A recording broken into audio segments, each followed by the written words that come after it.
Guys, ito yung bago kong produkto. Ginger mint.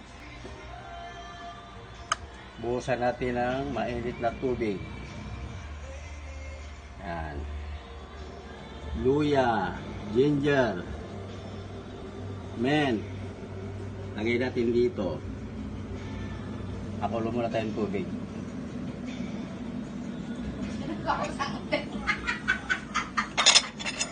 Salin natin to. Yan.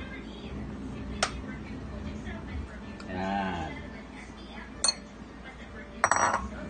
Lagay natin yung luya.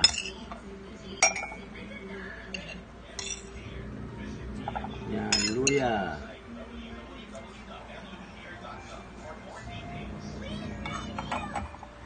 Yan, lagay natin yung luya.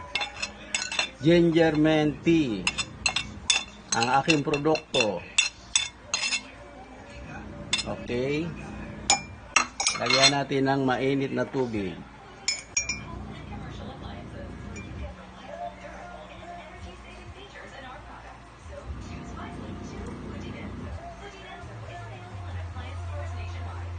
Yan. Okay na, may ginger mint tea na tayo. Okay guys, thank you. Thanks for watching. Ginger mint tea, masarap. Masarap na masarap.